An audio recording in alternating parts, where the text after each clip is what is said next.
하나님 말씀을 같이 보시겠습니다. 신약 성경 에베소서 4장 1절에서 6절 말씀이 되겠습니다. 에베소서 4장 1절에서 6절 말씀.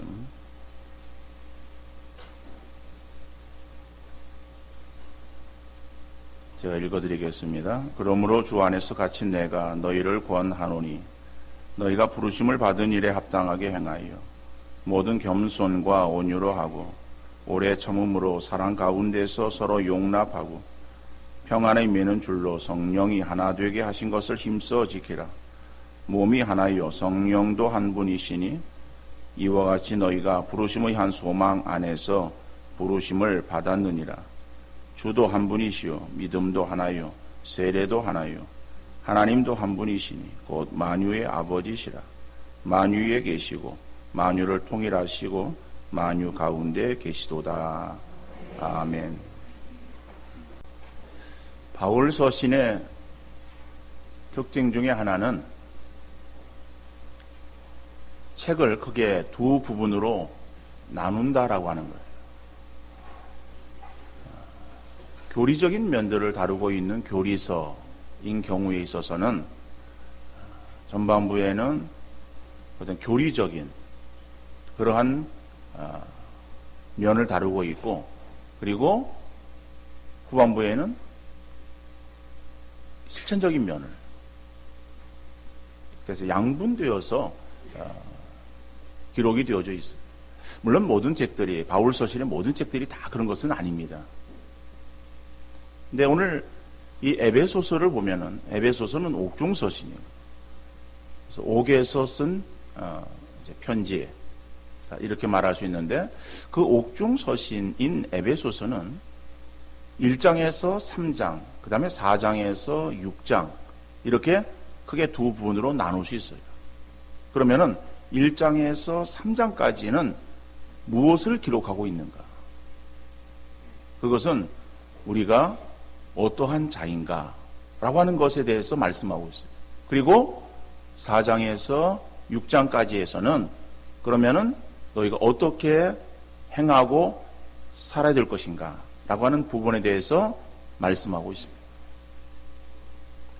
그래서 앞에 1장에서 3장까지에 있어서 우리가 어떠한 존재인가? 라고 하는 그 존재적인 그러한 부분들을 다루고, 그리고 그렇다면 우리가 무엇을 행해야 될 것인가? 라고 하는 이 하반부의 이 말씀을 우리가 볼 때에 이것을 영어로 표현한다면은 앞에 있는 전반부의 내용을 being이라고 하는 단어로 쓸 수 있고, 뒤에 하반부에 나오는 그러한 내용을 요약해서 doing이라고 쓸 수 있어요. 젊은 친구들은 우리 뭐 다 무슨 이야기인지를 이해를 할 거예요.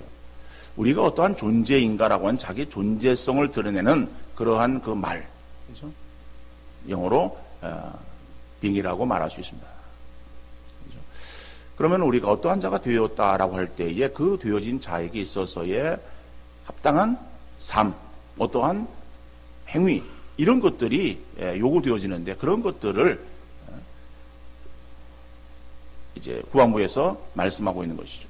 근데 우리 사람들은 어디에 관심이 있는가 하면은 내가 무엇을 어떻게 많이 잘 할 수 있는가라고 하는 거기에 우리 어떠한 관심이 있고 거기에 초점이 맞춰져 있어요. 근데 하나님께서 우리에게 있어서 원하시는 것은 내가 무엇을 많이 하기보다는 먼저 내가 어떠한 존재인가라고 하는 것을 밝히 아시기를 원하시는 거예요. 그래서 내가 어떠한 자이구나 라고 하는 것에 대한 자기 어떤 정체성을 분명히 인식하고 난 그 사람이 거기에 합당한 일들을 행할 수가 있기 때문에 그런 거죠.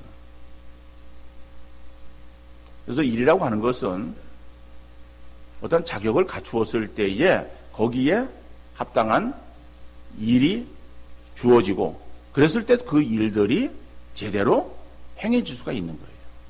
예를 들어서 우리 자녀들 가운데서 아주 어린 자녀가 있다. 그 어린 자녀가 아직 초등학교 들어가지 않은 그러한 아주 연소한 아이라고 한다고 하면은 그 예를 들어 5살 난 아이가 엄마가 지금 주방에서 뭐 일을 하고 있는데 와가지고서 그 옆에서 얼쩡되면은 그러면 엄마가 그 아이에게 있어서 어떠한 일을 시킵니까? 그 아이는 자기도 엄마가 뭘 하니까는 그 엄마를 좀 도와주었으면 좋겠다라고 하는 마음으로 와서 얼쩡거릴 수 있어요.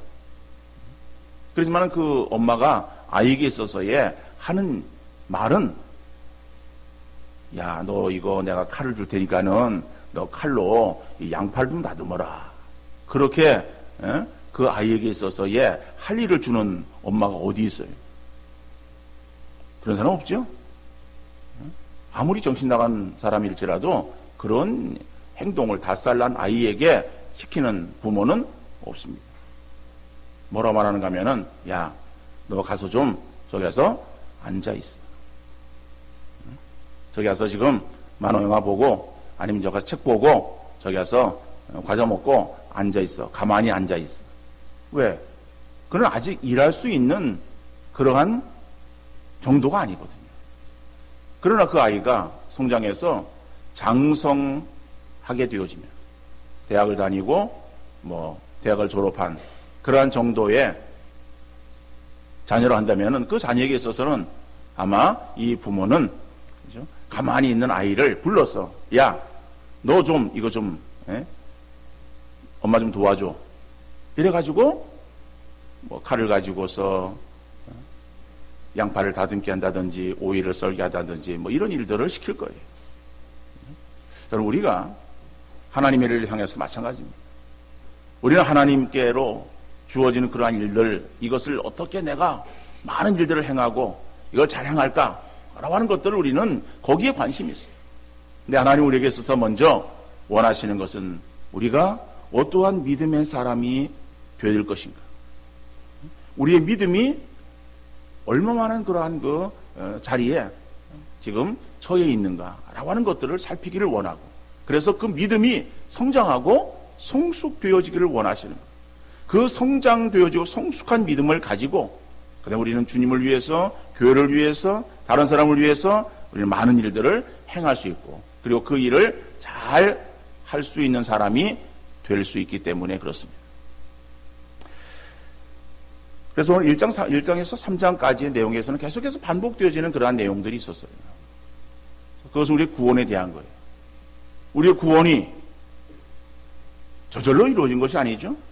값없이 이루어진 것이 아닙니다. 하찮은 것이 아니에요. 그 구원이라고 하는 것은 귀한 거예요. 그 구원을 우리에게 있어서 임하게 하기 위해서 성삼위 하나님께서 구원에 대한 역사를 행하신 거예요. 여러분 생각해 보세요. 우리가 어떠한 존재이길래, 우리가 어떠한 사람이길래 하나님께서 나를 구원하기 위해서 성부 하나님의 구원의 계획과 성자 하나님의 구원의 성취와 성령 하나님의 구원의 보증으로 인해서 우리를 하나님의 자녀로 삼아 주셨는가? 그래서 우리가 구원받은 것이 영광스러운 구원에 우리가 이르게 되어진 것이고, 이 구원함을 받은 사람들은 이제는 예수 그리스도 안에서 하나가 되었다라고 하는 것을 말씀하고 있어요. 그 하나가 되어진 그러한 그 존재들을 가리켜서 교회라고 말하는 거예요. 우리는 예수 그리스도를 통해서 하나의 교회가 되어졌다. 그러니까 교회라고 하는 것은 하나가 되었다라고 하는 것을 의미하고 있는 거예요. 머리는 예수 그리스도이시고 우리는 교회에 지체되어서 하나가 되어진 그러한 존재들인데, 거기에는 구별이 없다라고 하는 거예요. 누구는 높고 누구는 낮고, 누구는 거기에 대우를 받고 누구는 거기에서 소외당하고, 그런 것이 교회가 아니다. 교회는 예수 그리스도 안에서 구별이 없이 다 동등하다라고 하는 거예요. 다 하나님의 상속자가 되었고, 다 이제는 하나님께로부터 사랑받는 하나님의 권속이 되었다. 여기에는 유대인이나 이방인이나 남자나 여자나 종이나 자유자나 구분이 없다라고 하는 것을 말하고 있어요. 그러니까 이것은 오늘 우리의 사회 속에서는 하나다라고 하는 것에 대해서 별 그렇게 인식이 없습니다. 그러나 성경이 쓰여지던 그러한 시대에는 많은 계층의 그러한 차별이 있었어요. 그런 그 차별로 인해서 사회에 구분이 있었지만은, 그러나 그러한 사람들이 예수 그리스도를 믿는 믿음으로 교회 안에 들어오게 되었을 때에 교회 안에는 어떤 구별이 없이 이제는 다 동등한 그러한 자격을 가진 하나님의 사랑받는 그러한 대상으로서의 한 공동체를 이루게 되었다라고 하는 것을 말하고 있습니다. 그래서 우리의 구원이 영광스러운 그러한 구원이고, 그 구원이 우리에게서 난 것이 아니라 하나님의 은혜다. 그래서 행위에 난 것이 아니기 때문에 결코 우리에게 자랑할 것이 없다라고 말씀하고 있습니다. 그럼 이러한 구원받은, 그래서 예수 그리스도 안에서 이제 하나로 형성되어진 교회 공동체를 이룬 우리들이 되었으면은, 라고 하는 것이 1장에서 3장까지의 말씀이에요. 4장 1절에서 뭐라고 말하고 있습니까? 그러므로 주 안에서 갇힌 내가 너희를 권하노니. 이것은 옥중서신이라고 말씀드렸어요. 주 안에서 갇힌 내가. 바울이 지금 갇혀있다라고 말하고 있어요. 그래서 옥중에서 이 편지를 쓰고 있지만은, 그러나 내가 너희들을 권하는데 어떠한 권면의 말인가 하면은, 너희가 부르심을 받은 일에 합당하게 행하여 그랬어요. 너희가 하나님의 자녀로 부르심 받았으면은, 구원받은 하나님 백성이 되었으면은, 이제는 그 구원받은 하나님 백성으로서의 합당한 삶이 너에게 있어야 된다 라고 하는 거죠. 그러면은 그 하나님의 자녀로서 구원받은 그러한 그 백성으로서 우리에게 있어서의 합당한 삶을 살아야 되는데, 그 삶의 모습이 어떠해야 되는가라고 하는 것을 2절 이하에서 우리에게 두 가지로 말씀하고 있습니다.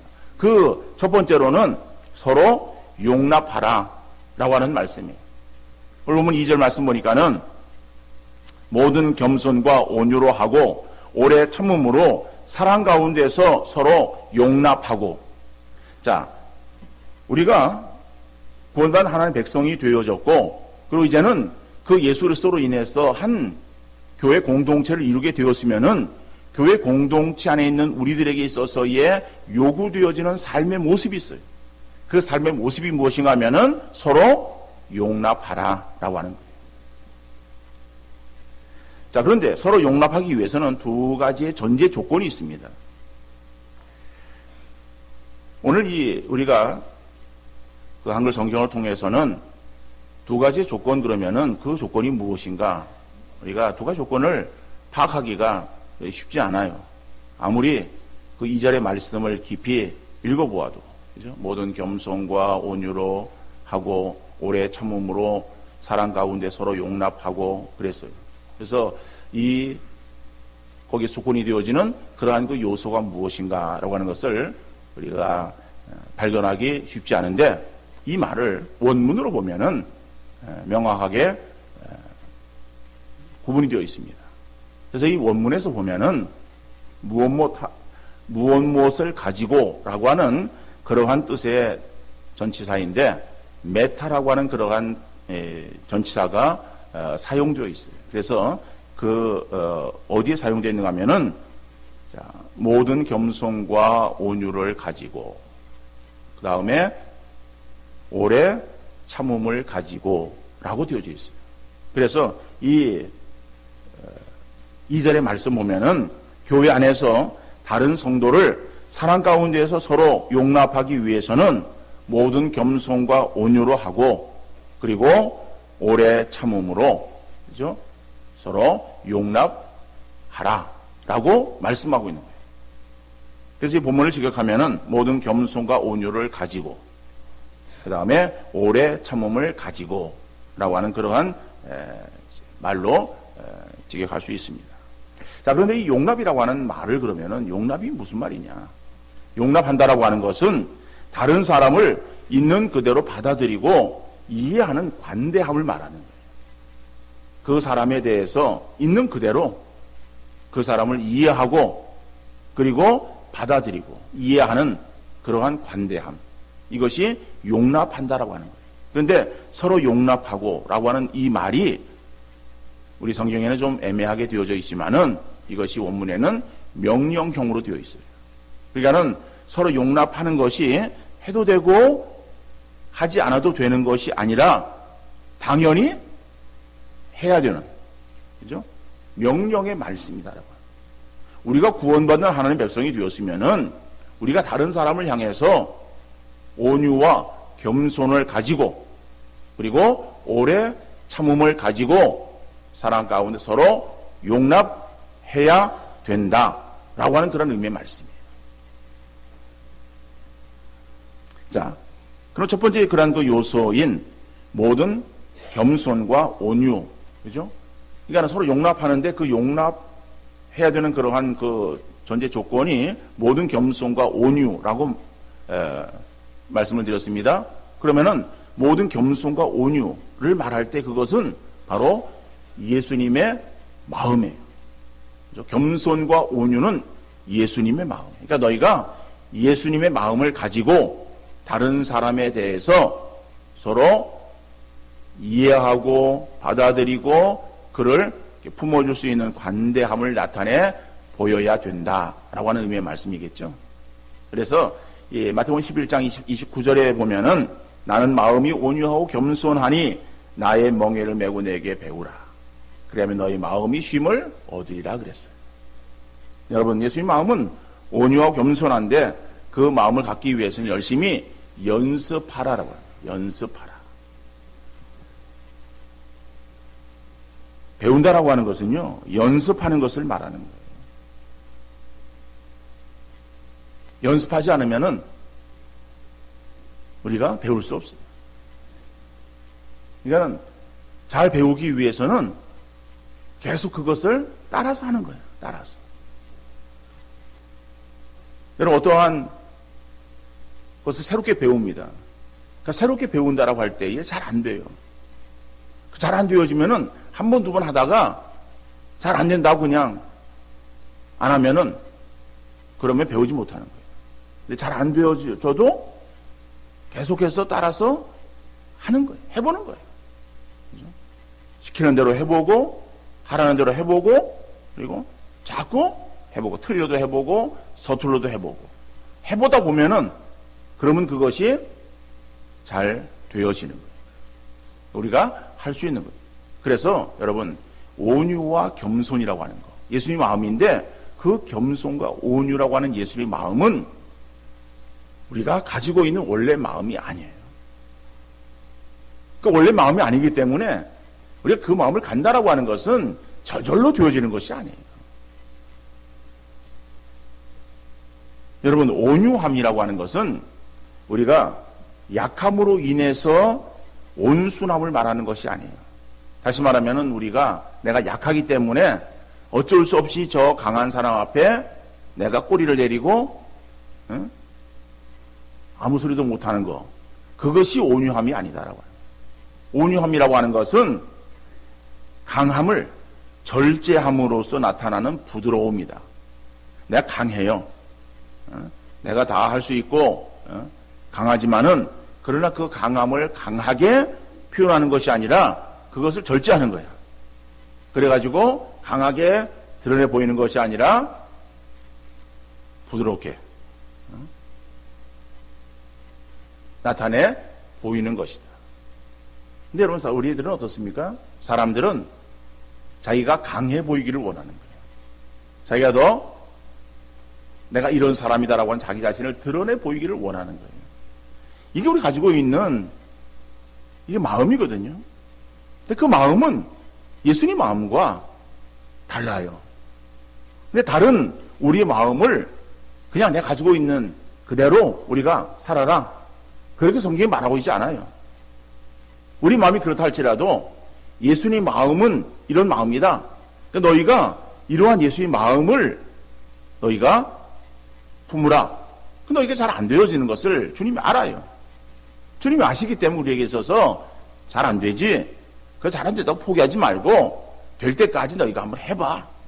그래서 배우라 라고 말씀하고 있는 거예요. 여러분, 온유함은 우리 예수님의 마음이라고 말씀하셨죠. 여러분, 예수님의 온유하심이 성경 빌립보서 2장 6절 이하에 보면은 하나님과 근본 본체 신하 그와 함께 동등됨을 취하지 아니하시고 자기를 낮춰 종의 형체를 가져 사람의 모양으로 이 땅에 오셨다라고 말하고 있어요. 그리고 십자가에 죽기까지 복종하셨다라고 말해요. 여러분, 예수님은 하나님과 동등되어진 그러한 분이세요. 그러니까는 그렇게 능력 있고 강하신 분이세요. 그런데 그 강함을 가지고 사람들을 심판하는 게 아니에요. 너 죄를 지었지? 죄를 지었기 때문에 너는 당장에 그냥 사형이야. 우리를 강하게 그렇게 심판하시는 그런 분이 아니라 우리를 위해서 자기를 낮추시는 거예요. 그리고 종의 형체를 가져 사람의 모양으로 이 땅에 오시는 거예요. 오셔가지고 그래서 다른 사람에게 있어서 비난을 받을 때에 그 비난에 대해서 더 강하게 대꾸하지 않으셨어요. 오히려 그것을 다 당하시고 수모를 당하시는 분이에요.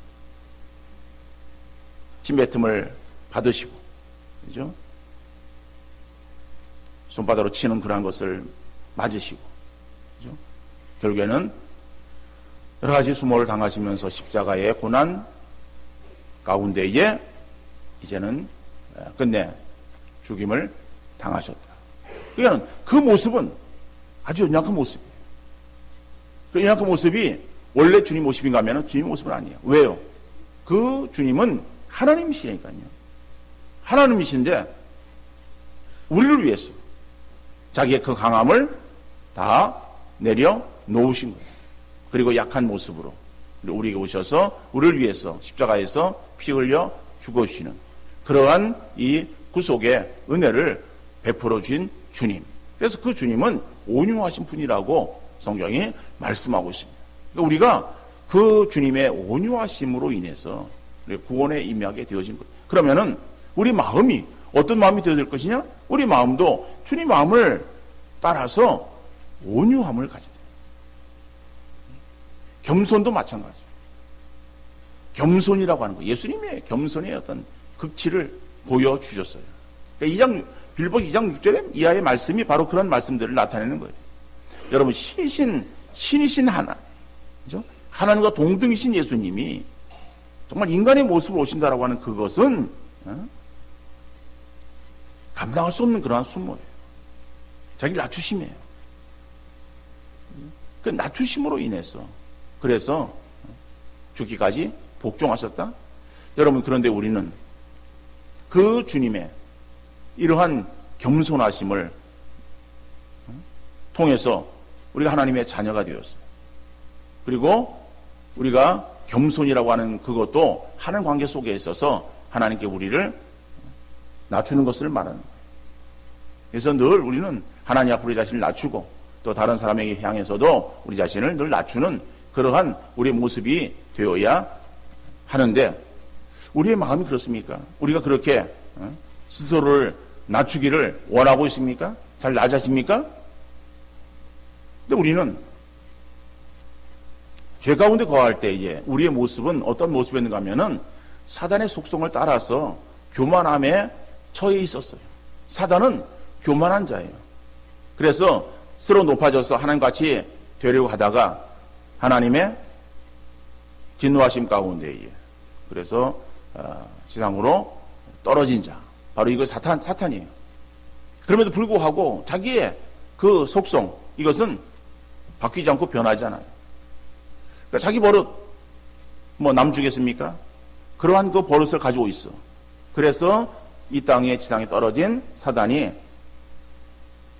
하와를 유혹할 때도 역시 자기 가지고 있는 속성으로 하와를 유혹하는 거예요. 야, 너 이 열매 네가 먹으면은 너도 선악을 아는 일에 내 눈이 밝아져서 네가 하나님과 같이 될 것이다 라고 하와에게 속삭이는 거예요. 그러니까 그 이야기를 들은 하와 마음에 동하는 거죠. 결국에는 죄를 짓게 되는 거예요. 그러므로 인해서 사람의 마음속에 하나님의 형상은 깨어지고 그 가운데 사단의 속성이 들어오게 되어집니다. 근데 사단의 속성은 교만이에요. 근데 우리가 예수 그리스도를 믿음으로 인해서 우리 하나님의 자녀가 되었어요. 구원함을 얻게 되어진 하나님의 백성이 되었습니다. 그러면은 이것을 성경은 어떻게 말하고 있는가 하면은 우리의 죄가, 우리의 옛 성품이 십자가에 장사되었다라고 말하는 거예요. 죽어진 거예요. 그리고 예수와 함께 우리의 의가 살아난 거예요. 그렇죠? 다시 보면 예수의 그러한 어떤 새로운 성품, 하나님의 자녀의 그러한 새로운 성품을 가지고 우리가 새롭게 출생되어진 존재가 되었다라고 말씀하고 있어요. 그런데 우리는 이 죄라고 하는 것은 자꾸 우리 가운데에 그렇죠? 틈타서 우리 속에 자리 잡기를 원하는 거예요. 근데 우리는 그것을 자꾸 이렇게 몰아내야 되는데 그런 것에 우리가 과거에 젖어 있었기 때문에 그렇죠? 그런 것이 우리에게 있어서의 굉장히 또 한편으로 매력 있게 느껴지는 거예요. 그것을 버리지 못하고 그걸 자꾸 이렇게 받아들여요. 그러다 보니까는 우리가 예수 믿은 하나님의 자녀가 되었어요. 구원받은 하나님의 백성이 되었어요. 그 우리 가운데에 모든 교만들은 다 물리치고 예수님의 겸손함이 우리 가운데 자리 잡고 그죠? 늘 겸손함이 있어야 되는데 그렇습니까? 그러지 못하는 거예요. 그러니까 자꾸 교만이 머리를 내미는 거예요. 그러니까 자꾸 교만이 머리를 내밀 때에 우리 그걸 받아주면 안 되는 거예요. 그 교만을 받아주면요, 이거 자꾸 이게 더 올라오려고 그러는 거예요. 그러니까는 올라오려고 하는 그러한 그 교만을 어떻게 되겠습니까? 성령의 망치로 그 교만을 뭐예요? 좀 심한 표현으로 박살을 내야 돼요. 그죠? 박살을 내지 않으면은 그 교만은 자꾸 내 가운데서 살아서 나를 지배하려고 그래요. 지배하지 못하도록 그죠? 날마다 성령의 망치를 들고 우리의 교만을 그죠? 깨부수는 그러한 결단과 그러한 우리의 마음이 있자냐고서는 우리가 이 교만은 어느새 나를 지배해서 그래서 내가 죄인인데 그죠? 나 정도가 되어지면 나라고 한다면 이라고 하는 자꾸 나를 내세우게 되어지는 근데 그 나를 내세우는 그것은 하나님이 원하시는 모습이 아니에요. 야고보 4장 6절 말씀 보면은 뭐라고 말씀하고 있습니까? 하나님이 교만한 자를 물리치시고 겸손한 자에게 은혜를 주신다라고 말씀하고 있어요. 하나님이 찾으시고 원하시는 사람은 겸손한 자예요. 교만한 자는 하나님 물리치시는 거예요.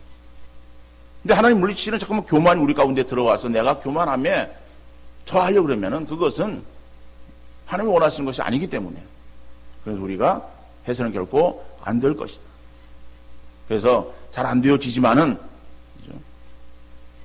이런 것들을 연습해서 우리 가운데에 정말 주님의 마음인 온유와 겸손이 우리 속에 더욱더 풍성하게 자리 잡고 그 온유와 겸손함으로 주님의 마음으로 다른 사람들을 우리가 용납하고 받아줄 수 있는 그러한 우리의 관계, 우리의 모습이 되어질 수 있기를 간절히 바랍니다. 내가 교만하면요, 내가 이 정도의 사람이고 내가 이렇게 잘났는데 라고 하는 그런 교만이 들면요, 다른 사람에 대해서 용납하지 못합니다. 다른 사람에 대해서 우리가 무시하고 그렇죠? 그 사람에 대해서 정죄하고 그 사람을 판단하는 그러한 일들을 행하게 되어집니다. 주님이 원하시는 것은 다른 사람을 정죄하고 판단하는 것이 아니라 그 사람을 용납해 주기를 원하시는 것이죠. 두 번째로서는 오래 참음이에요. 그러니까는 겸손과 온유로 용납하고 그다음에 또 한 가지는 뭐예요? 오래 참음으로 용납하라라고 하는 거죠. 그러니까 오래 참는다라고 하는 것도 하나님의 그 속성의 한 부분이에요. 로마서 2장 4절에서는 구원과 관련되어진 하나님의 성품을 표현하면서 길이 참으심이라고 번역하고 있습니다. 그러니까 하나님은 우리를 향해서 길이 참으셨어요. 우리가 죄를 많이 지었음에도 불구하고 구원의 과정 중에서 탈락하지 아니하고 계속 하나님의 자녀의 신분을 유지할 수 있는 것은 하나님께서 우리에 대해서 길이 참으시기 때문에, 이 하나님의 오래 참으심, 그죠? 자, 이러한 속성이 우리에게 있을 때 다른 사람에 대해서도 우리가 용납해 주시는 것이지.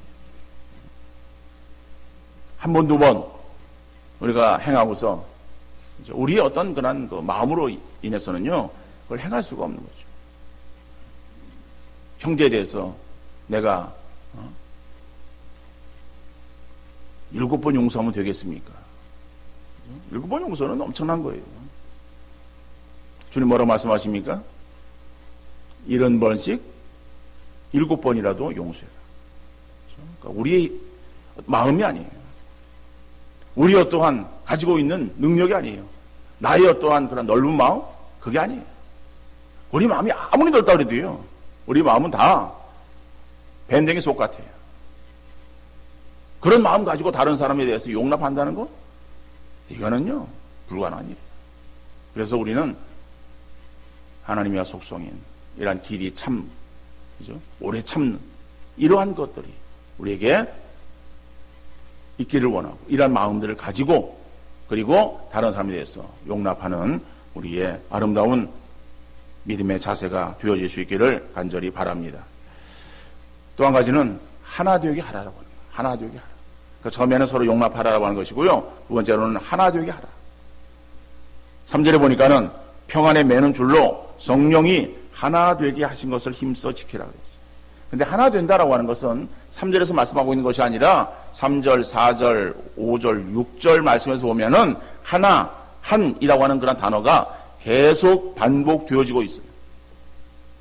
그러니까는 그 뒤에 나오는 그런 말씀들은 다 하나가 되어지라라고 하는 이 말씀을 지금 설명하고 있어요. 그러니까는 하나가 되어진다라고 하는 것은 얼마나 중요한 것인가. 한 절로 말하는 것이 아니라 넉 절을 걸쳐서 하나라고 하는, 하나가 되어야 된다라고 하는 이것에 대한 계속 보충 설명이 이루어지고 있어요. 그래서 제가 뭐 그거 하나하나 다 설명하지 않습니다. 그걸 다 요약해서 보면은 성령의 매는 줄로 하나가 되게 하신 것을, 하나가 되게 하셨어요. 그 되게 하신 그것을 힘써 지키라라고 말하는 거예요. 그죠? 하나가 되게 하라라고 하는 것이 아니에요. 분열되어진 것을 하나가 되게 하라고 하는 것이 아니라, 이제 우리는 예수 그리스도 안에서 하나이다. 하나가 되어진 우리들에게 있어서 그 하나인 것을 계속 힘써 지켜야 된다라고 말하는 거예요. 그러니까는 하나가 되어지기 위해서 우리가 애를 쓰는 것을 말하는 거예요. 근데 그것은 저절로 되어지는 것이 아니다라고. 왜 그런가 하면은 사단은 자꾸 우리를 이간질시켜서 서로 나뉘어지게 하려고 하는 거예요. 나뉘어지게 하는 것은 사단의 속성이에요. 하나님의 속성은 하나예요. 교회가 하나가 되어지는 거 하나님이 원하시는 거예요. 교회가 자꾸 나누어지고 쪼개지는 것은 사단이 원하는 거예요.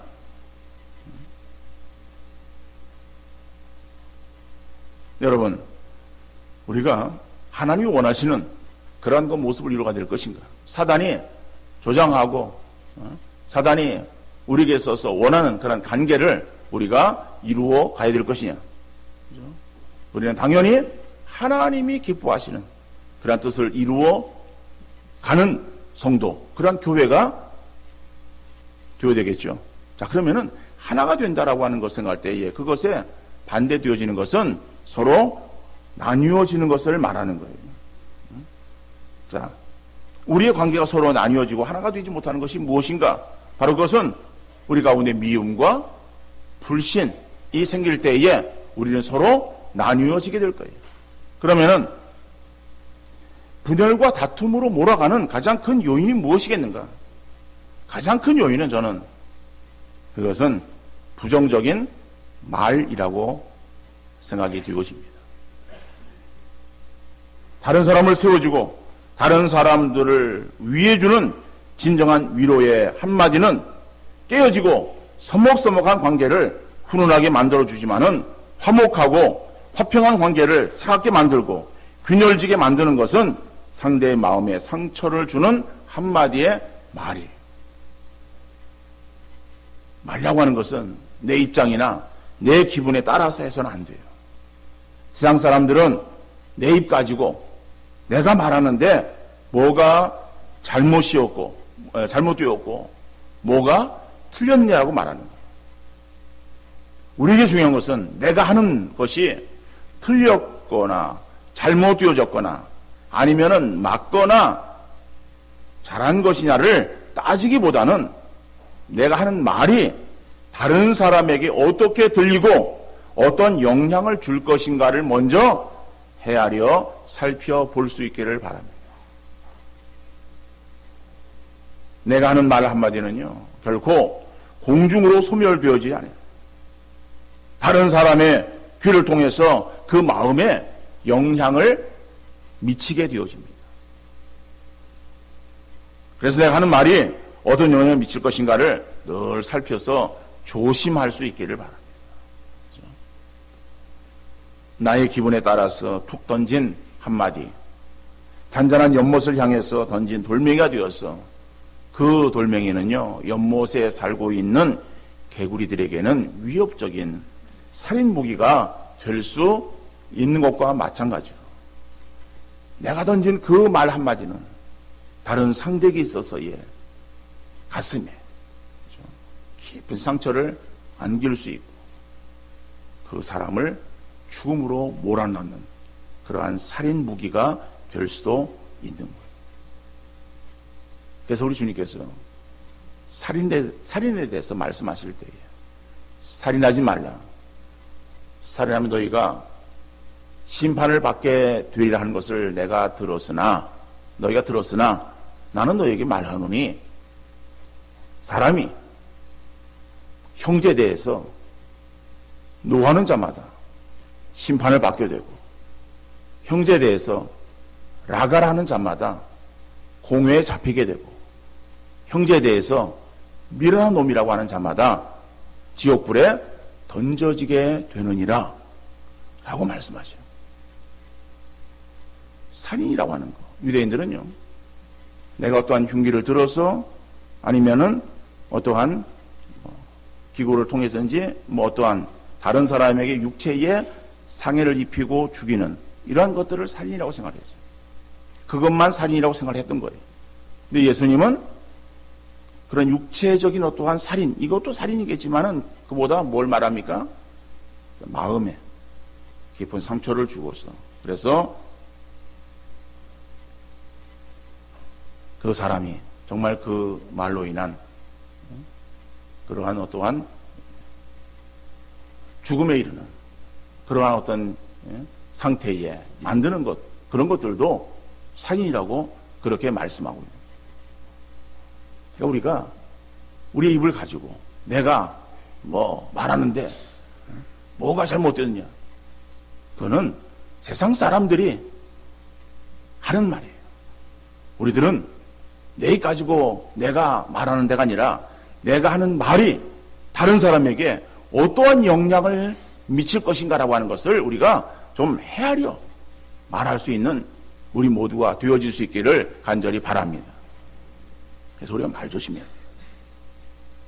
말을 안 하는 것이 상책이에요.